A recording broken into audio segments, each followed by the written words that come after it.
আসসালামু আলাইকুম। আমরা ফেসবুকে খুব সহজেই লগ আউট করতে পারি।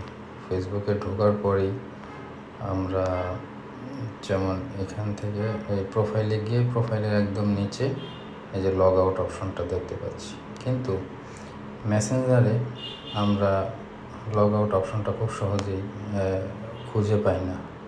যাদের জানা নেই তাদের জন্য আজকের এই ভিডিওটা।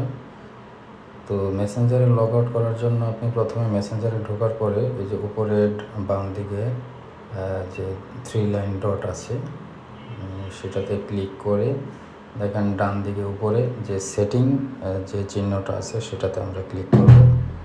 সেটা থেকে আমরা একদম নিচে চলে যাব। একদম নিচে দেখুন অ্যাকাউন্ট সেন্টার আছে অ্যান্ড্রয়েডে সেম অ্যাকাউন্ট সেন্টার থেকে আমরা পাসওয়ার্ড অ্যান্ড সিকিউরিটি নিচে দেখুন পাসওয়ার্ড অ্যান্ড সিকিউরিটিতে চলে গেলাম। পাসওয়ার্ড এবং সিকিউরিটি থেকে আরও নিচে আসলে where you are log in যে অপশনটা আছে সেখানে আমার ইনস্টাগ্রাম এবং ফেসবুক আইডি দুটোই দেখাচ্ছে। আমি ফেসবুক আইডিতে ক্লিক করলাম।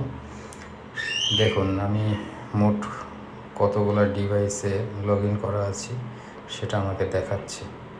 তো বর্তমানে যে ডিভাইসটাতে আছি সেটা একদম উপরে দেখাচ্ছে। তো আমি একদম নিচে যে সিলেক্ট ডিভাইস অপশনটা আছে সেখান থেকে ক্লিক করলে আমাকে এখান থেকে সিলেক্ট করতে হবে যে আমি কোন কোন ডিভাইস থেকে লগ আউট করতে যাচ্ছি। তো এই সবগুলো ডিভাইসে আমার লগ আউট করা আছে। তো এখন যদি আমি লগ আউটে ক্লিক করে দিই, লগ আউট একটু সময় নেবে।